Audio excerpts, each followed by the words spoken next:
и днес искам да ви представим новия епизод на нашия подкаст "Слушай и преписвай". Здравейте, аз съм Борислава и днес ще обсъдим една актуална тема в училище напоследък. За или против телефоните в училище с нашия гост. Аз съм Бисер Весков от 9-я клас и съм много благодарен, че ми давате шанс да изкажа моето мнение и да бъда част от това училищно събитие, предприятие. Така, здравей и добре дошъл. Първият ми въпрос може би е логичен и всички ще предположат какво ще те питам. Ти за или против телефоните си в училище? Аз съм на ръба. От една страна съм против, от една страна съм за, зависи относно коя гледна точка гледам. Коя според теб гледна точка е по-добре, в смисъл към правилата? Реално погледнато, за учениците е по-добре да сме без телефони, защото наистина вредят повече, отколкото допринасят. Добре. Според теб кога и защо започна проблема с телефоните в училище? Проблемът започна много преди да се въведат тези нови закони, един вид да ги наречем. Обаче просто сега са предприяти по-строги мерки, защото и преди имаше мерки и преди трябваше да оставим на телефоните си на дадените места. Това, че не го правихме, просто доведе до предприемането на по-строги мерки. А защо според теб трябва да има тия ограничения? Защото учениците злоупотребяват с правата си. Имахме право да си носим телефоните, имахме право да ги използваме в междучасията, имахме право да ги ползваме в часове, когато имаме нужда от тях. Ние злоупотребявахме с това право.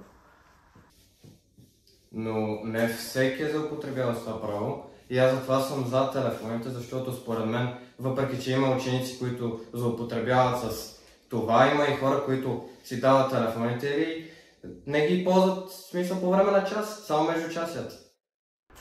Нужността това да поставим всички върху общ знаменател е такава, защото не можеш да даваш възможност на тези, които спазват правилата, да си ползват телефоните и да отнемеш тази възможност от другите, защото не спазват правилата. Погледнато реално, 95% от учениците какво правеха? В часовете речкат си в телефоните, не внимава в клас, на всичкото горе по време на тестове се преписва,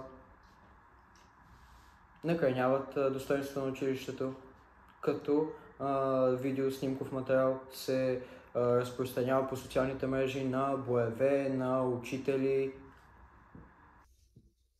Но според мен, могат да се използват, както беше до сега в повечето училища, да могат да се използват междучасията. И аз това го виждах за нещо хубаво, защото ако, например, трябва да си пишеш с някой, ако, например, майка ти е много загрижена, все пак трябва да поддържаш някакъв контакт с този човек. Или, например, ако имаш някаква връзка с някой, искаш да поддържаш все пак по някакъв начин да си говориш с този човек, да поддържаш комуникация с този човек. Но виждам откъде идва тази идея за премахването на телефоните изцяло от училищата, но според мен това е грешна крачка към възможността, която може да постигнат училищата, защото вместо да се модернизираме за годината, в която се намираме в момента, ние по някакъв начин се връщаме назад. Модернизацията. Какво разбираш под модернизация? Какво разбираш върху тази дума? Дефинирай. Да имам повече, например, начин да учим без намесата, например, на... Как да ти го кажа? В смисъл, сега всичко можеш от телефона да си го научиш. Например, вместо да си записваме на тетрадките, в някои училища имат достатъчното право някои ученици да могат да си пишат на телефона. Същевременно има хора, които учат и с лаптопи, които им предават лаптопи и с тях също бачкат. Когато имахме шанса да употребяваме телефоните по този начин, правихме ли? Когато бяха позволени да ги използваме по време на междучасия и понякога по време на часове, правихме ли? Използвахме ли ги по удачен начин? Някои хора не, други. Да. Кой е по-голям процент? Не. Следователно ще има по-големи мерки. злоупотребявал ли си с това да използваш телефон не по предназначението му? Естествено. Всеки. Всеки е. А познаваш ли човек, който не е го правил? Не. Никой според теб. Ами, добре, имам друг въпрос към теб. Ние сме в такова училище, че една от специалностите ни е свързана точно с технологиите. При положение, че ние имаме, ето, 11-12 клас, имаме повечето предмети в училище са свързани точно с това, с програмиране, с веб дизайн и така нататък. Там трябва ли да е позволено да се използват телефоните? Забравил си имейл, парола, имаше само на телефона. Правилно ли е да ги използваме там или не? В случай, че имаш нужда от устройство, можеш да... нали, телефоните биват слагани в една кутия в началото на деня. В случай, че на някой му трябва, може тази кутия да стои в часовете по предметите, в които... Не знам как се казва предметите, но предметите, които могат да потребват и да се дава за определено време, колкото да си провериш имейл, парола, нещо такова. Имат ли право, след като на нас не взимат телефоните и нямаме достъп до тях по никакъв начин през целия ден, който започва от 8 сутринта до 2 след обяд, те имат ли право да ги използват за техни лични нужди? Защото аз лично не смятам, че за нас трябва да действат едни, а за тях и други правила. За учителите и учениците. Нека го погледнем от тази гледна точка. Ако телефоните и на учителите биват забранени, как ще става това свързано, което той каза, с примерно родители? Защото начин, по който става свързането сега е родител звъни на учител, учителя пренася информацията на ученика. Също така, при тях не е само нуждата от това да предават информация от ученик от родител на ученик. При тях също така трябва да гледат глупости като школа. Школата е електронно. Повечето учители не се разхождат с лаптопи, а се разхождат с телефоните си, използват телефоните си за школа. Комуникация между самите учители. Повечето учители си комуникират. Ами добре, те имат комуникация, ние, например, с учениците нямаме ли си комуникация?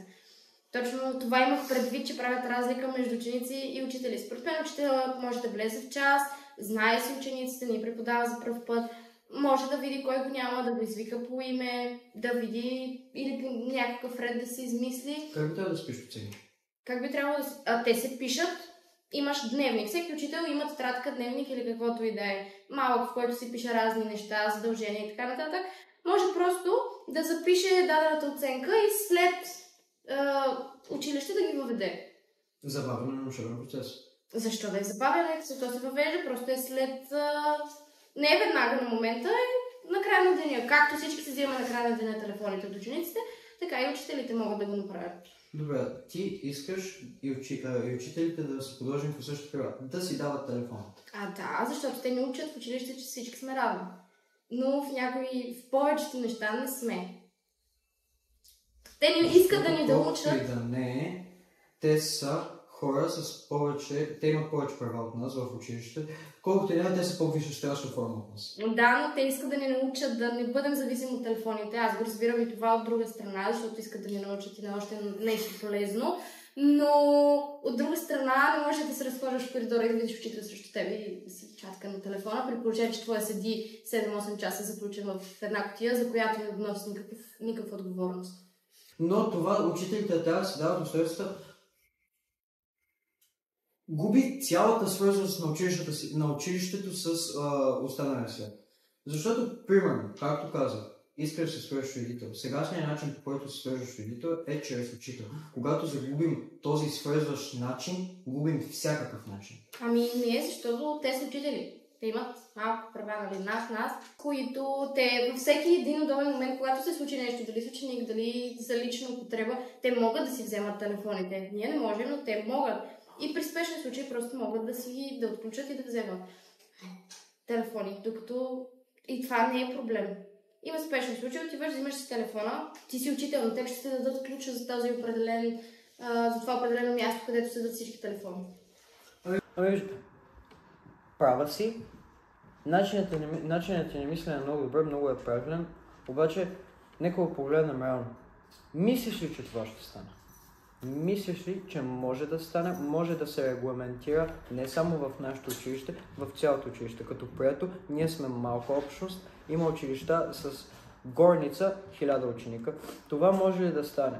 И реално погледнато, учителите са просто хора с повече права. Хора с повече права от нас, учениците. Това не е само в училищната система. Това е във всяка една система. В системата на правото, в медицинската система, в системата с полиции, с всичко. Всяка една система работи по тази структура.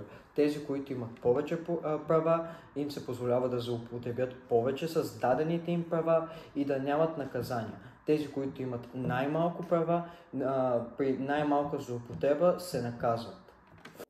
Да, съгласна съм, че винаги учителите имат, нали, малко повече права от учениците с общо взето с почти всичко, но не мисля, че учениците трябва да се подложи на това смисъл. Да, съгласна съм, че не трябва да се използват телефоните в час, защото вниманието е насочено към друго нещо, не към урок или към нещо такова.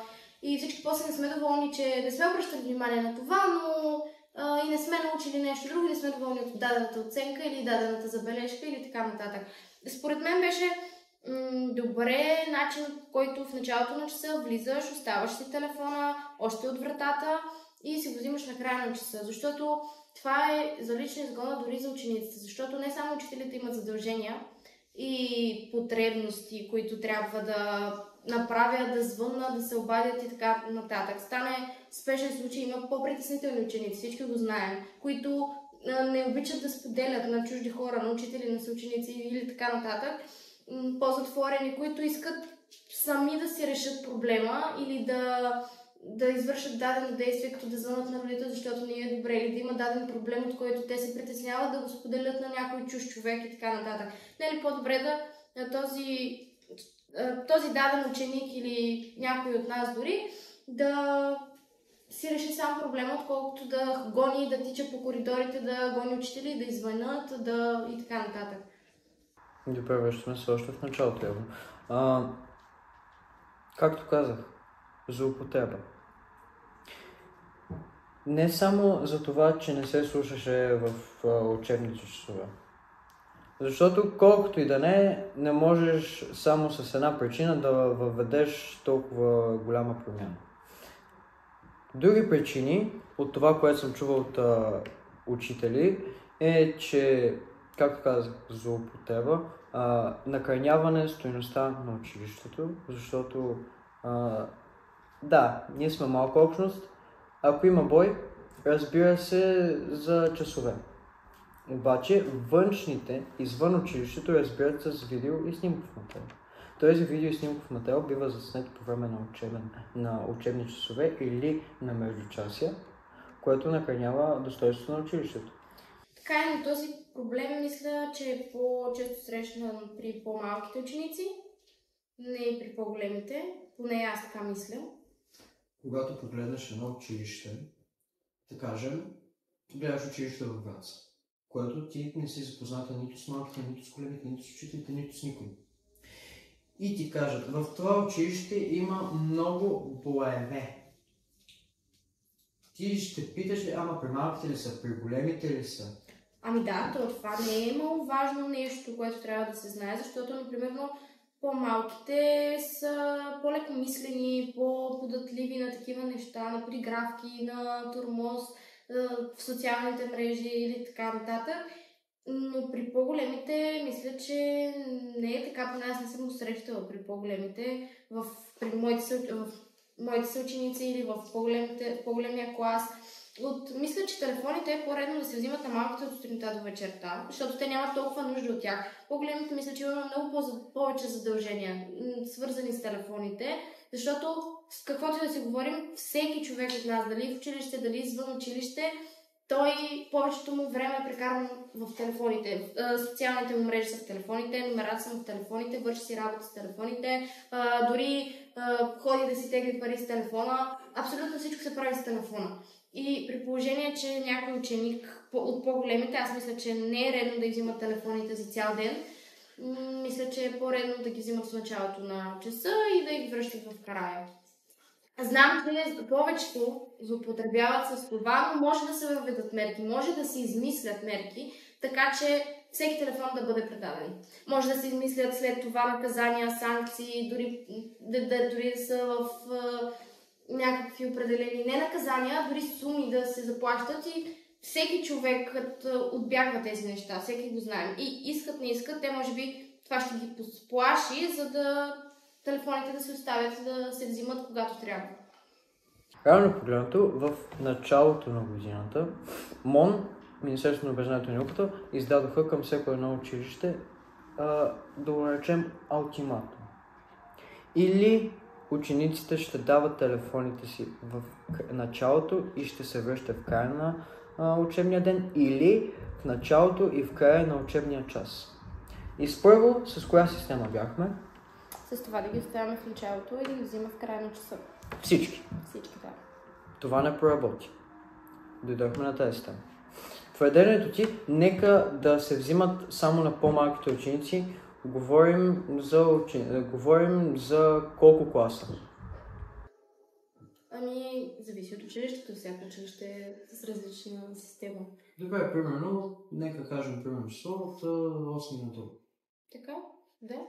Така. Дори от 9 надолу, можем да кажем. Те няма ли, според теб, да започнат, ама защо те имат право да си взимат телефони, да имат телефони, а ние нямаме, както ти преди малко направи с учителите?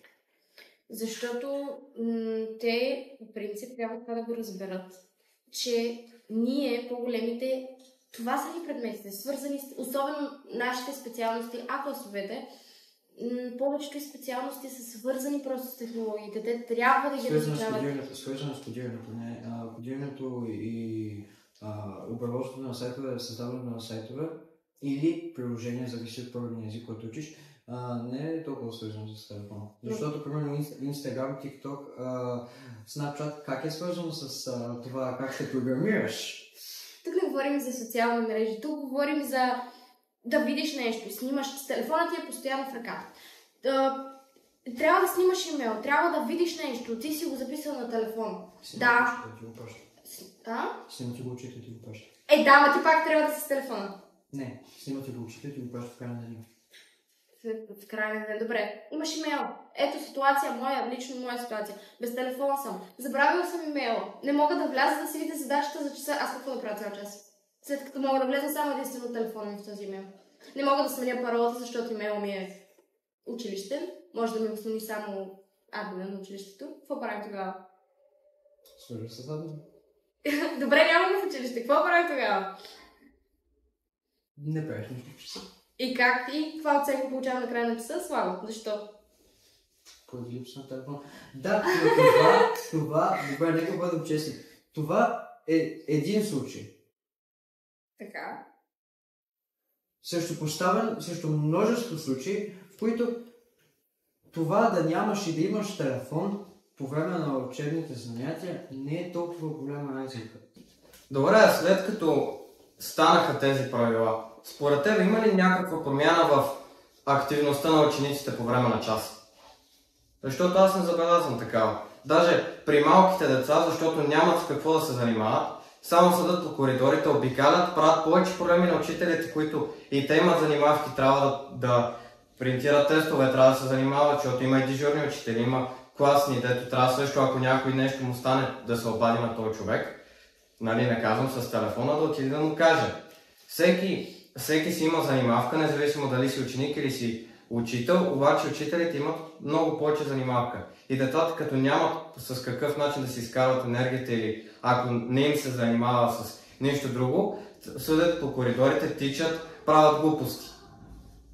Първо, нека да малим малко тона, тук сме дошли да говорим цивилизовано, а не да се караме. Това, че използваш по-висок тон, не означава, че си по-прав. Така, телефоните не са добър начин на изтощаване на тази енергия. Защото и преди можехме да изтощаваме тази енергия по този начин и какво правихме? В часовете, в повечето часове, или седиш, ръчкаш на телефона, пречиш и на другите, и на себе си, или се занимаваш с нещо странично. Сега, когато нямаш телефон, или се занимаваш с нещо странично, пречиш на себе си, или седиш и колкото и да не чуваш Но дори малко част от това, ама чуваш. Аз не съм на това мнение, защото един ученик или човек просто реши ли да не обърне внимание на дадения урок, на дадения учител, на дадени думи, ще се забие в една точка и пак няма да го слушат. Мисля, че това не е начин да чуеш или да направиш нещо.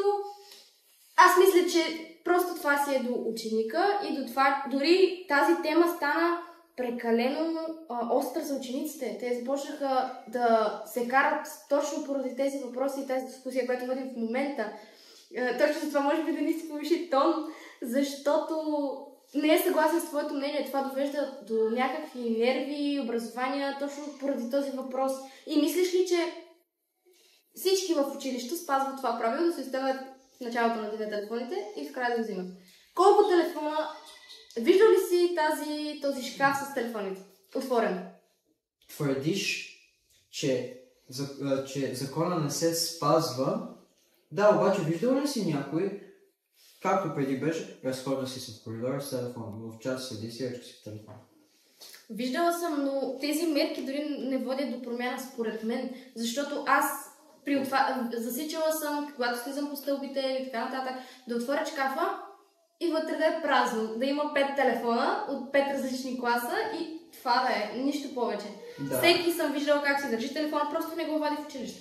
Точно, това е целта. Това не е била целта. Страховия фактор на това да си извадиш телефона е същия като страховия фактор на това да си го дадеш. Това, че не си даваш телефона и това, че не го вадиш по време на учебни занятия е едно и също, защото и двете изпълняват една функция. Функцията е да не го използваш по време на учебни занятия. Обаче целта е те да ти го взимат. Ти като не го даваш, не го спазваш. Защо ти го взимат? За да не го използваш по време на учебни занятия.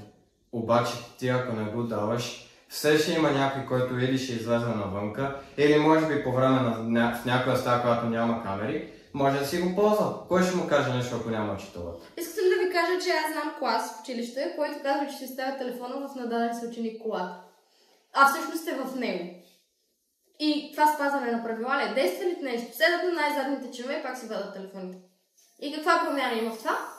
Масово. Защото това е малък процент от хората, които ще имат смелостта да се извадят телефона или по време на учебен час, или просто е така, като се сложат. Добре, и като го извадят, какво правят? Какво става? Виждате, ето, учителите виждат, че си извадят телефона. И какво се случва?